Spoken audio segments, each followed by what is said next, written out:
El tema central del crimen organizado y de las amenazas, yo lo he simbolizado en estas imágenes que ustedes están viendo.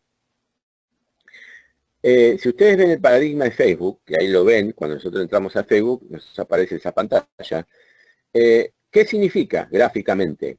Que esta conferencia o esta charla que estamos desde Buenos Aires, yo estoy dando hacia varios países, se puede escuchar en todo el mundo en tiempo real, es decir, en red.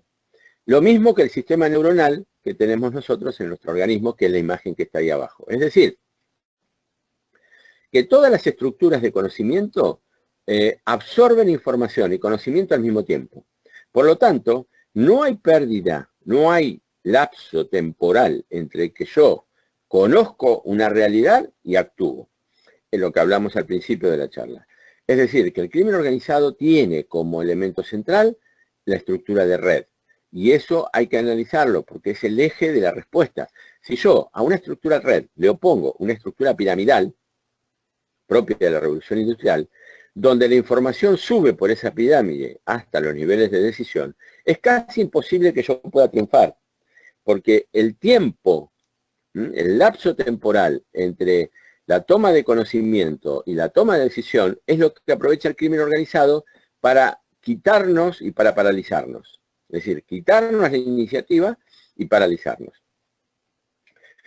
Esta estructura de red, si nosotros la vemos en este PowerPoint, nos vamos a dar cuenta de que todo está relacionado. Es decir, quizás un grupo de pandillas que esté vendiendo droga en las calles de Manhattan pueda estar relacionado con los expendedores de drogas que están en Colombia y con una organización sicarial que comete atentados políticos en Paraguay y que esos atentados se financian de armas que está en Bulgaria o en Rumania. Es decir, tenemos que desprendernos de la idea de que los países ya son situaciones o entidades autónomas y que responden solamente a su sistema de seguridad. Eso es una irrealidad. Ya la interrelación es la norma. Por lo tanto, las estructuras que se cierran a sí mismas y que no conforman estructuras de cooperación, como hablamos recién, van a perecer. Porque es imposible desde la unidad combatir el todo, desde la parte combatir el todo. Es como una gran epidemia, por ejemplo, de un virus. No se puede tomar desde un solo país. Hay que establecer protocolos de acción internacional. Por eso, los acuerdos de seguridad colectiva tienen implícito el doble sistema de previsión. Uno, el sistema de inteligencia estratégica regional. Y el otro, el sistema de planeamiento regional. ¿Qué significa esto? Que las dos estructuras van a la par. Es decir, el planeamiento es la formulación de hipótesis que se puedan dar o no, de escenarios futuros. Y hacia allí nosotros desplegamos el poder del Estado, buscando ese escenario deseado. Pero para eso necesito un buen sistema de inteligencia estratégica que vaya corrigiendo esa hipótesis y que vaya nutriendo al plan de información oportuna y precisa. Eso tiene que ser a nivel regional, como mínimo. Y de ahí cada país debe desarrollar su sistema de seguridad nacional. Toda estructura de red funciona con estos tres tipos de conexiones. Una conexión orgánica, una conexión virtual y una conexión sistémica. Es algo muy técnico, pero quizás sea para otra charla. Pero digamos que lo orgánico significa que estas redes tratan de imponer un cierto control sobre un territorio determinado. Es decir, si bien la red, que es invisible, es decir, yo estoy hablando ahora desde mi estudio y bueno, no vemos cómo van las palabras transportándose, está en el aire, es lo que se llama técnicamente la infoesfera, es decir, la esfera de la información. Pero evidentemente, el crimen organizado en ciertas áreas del mundo necesita tener una conexión orgánica de una imposición territorial, porque sería imposible manejar todo desde la infoesfera. La conexión sistémica es un sistema en realidad, el crimen organizado, ¿no? Que es, como marca el dibujo de la izquierda superior, es como una red que se retroalimenta, es decir, se dan en un entorno de ilegalidad, porque la mayor parte, no todas, pero la mayor parte de sus actividades son ilegales. Entonces, esa ilegalidad impide la actuación de los sistemas legales de corrección. Ejemplo, si yo vendo 1 kilo de droga a un actor determinado y ese actor o esa persona no me lo paga, yo no puedo entrar al sistema legal de un país para ejecutarlo judicialmente. Es irrisorio. Entonces, toda estructura de crimen organizado tiene que tener aparatos de violencia propios. Es decir, debe tener estructuras sistémicas de violencia para, digamos así, corregir o para imponer la sanción al que no entra al sistema o al que no cumple dentro del sistema. A ver si podemos avanzar.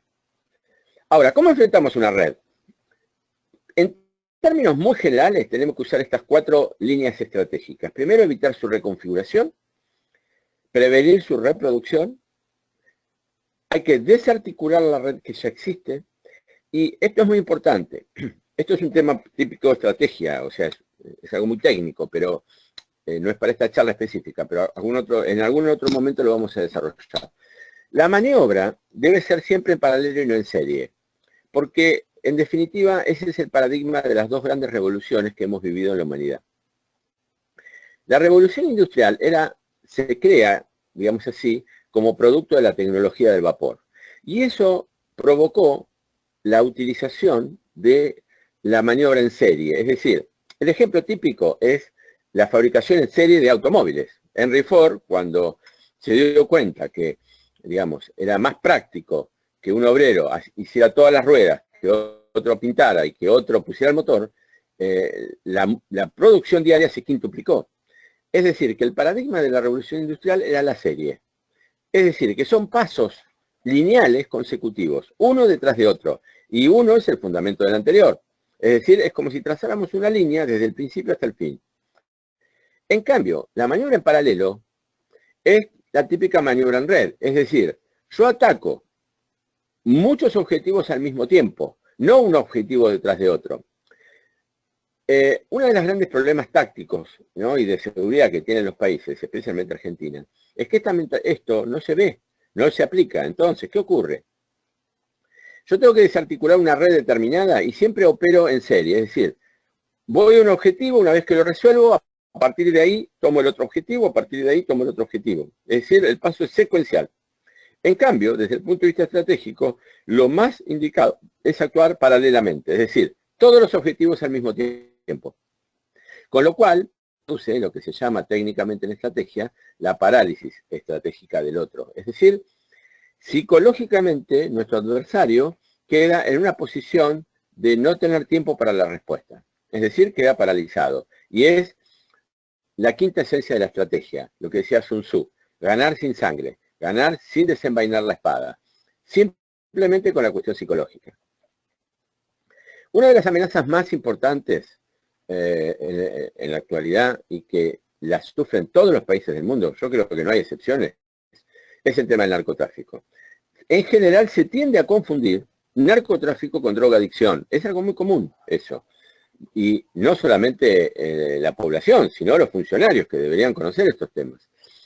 El narcotráfico es una amenaza estratégica al Estado, porque contamina todas las estructuras de poder.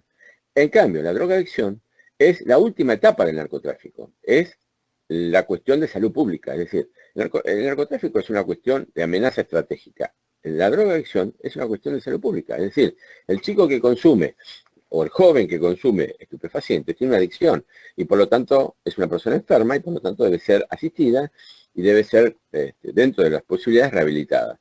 En cambio, el narcotráfico es una estructura de poder mundial que incluye todos los factores de poder, los 5. Nosotros en estrategia siempre identificamos al poder dividido en 5 factores: el político, el económico, el psicosocial, el científico-tecnológico y el poder militar o el poder de fuerza. El narcotráfico tiene los 5. Y tiene 3 etapas, ¿no?, o 3 fases. La primera es la fase predatoria, es decir, el acceso a un territorio determinado, tener rutas de provisión y mercados al cual vender el producto, y tiene en este punto inicial sistemas de protección individual. ¿Qué significa? Que una pequeña red de narcotráfico en un pueblo determinado, aunque sea chico, una aldea, la protección es individual, es decir, los propios miembros del clan o del grupo son los que realizan la protección. La segunda fase, cuando este negocio empieza a prosperar, ya adquiere ribetes, digamos así, de una amenaza más generalizada. Es decir, se legitima mucha de la estructura del narcotráfico, es decir, comienza a captar cuestiones legales o digamos, a incluir dentro de sus actividades operaciones legales, específicamente el lavado de dinero, es decir, ya hay compras de restaurantes, licitaciones, caminos, puertos, juego, etcétera. Es decir, se introduce, digamos, el beneficio del narcotráfico dentro de la economía legal. Comienza una gran proliferación de las actividades, es decir, se multiplica geométricamente las actividades de narcotráfico y en algunos casos hay cierta democratización y legitimación de su accionar dentro de determinadas comunidades. El ejemplo típico era Escobar Gaviria, cuando le daba a ciertas poblaciones en las montañas de Colombia lo que el Estado le negaba. Por lo tanto, dentro de su estructura de poder, reemplaza al Estado. Y muchos de los individuos, muchos de los ciudadanos, de los pobladores, decían específicamente, el Estado no está, para nosotros el Estado es Gaviria, porque él nos da salud, nos trae los médicos, nos arma un hospital, nos da la escuela. Es decir, el narcotráfico ahí prácticamente se transforma en una estructura paralela de poder. Y la última fase es la fase simbiótica, es decir, cuando hay una relación directa entre el poder o el sistema político y el narcotráfico, lo que se llama pax mafiosa. Es decir, que ya prácticamente el Estado es una estructura contaminada por el narcotráfico en todos los niveles. Hay una dependencia de todo tipo, hasta económica, por parte del crimen organizado, y en algunos supuestos se transforma en un actor y en una especie de, digamos así, de árbitro de la política interna del Estado, ¿no? Eso lleva como consecuencia a la feudalización, es decir, la feudalización significa la división del poder estatal en cápsulas, en pústulas, digamos así, infectadas, en tumores, y deja de tener un poder central, es decir, se divide, es decir, se disgrega por la corrupción o por la violencia. Y eso conlleva a lo que nosotros técnicamente llamamos el Estado fallido.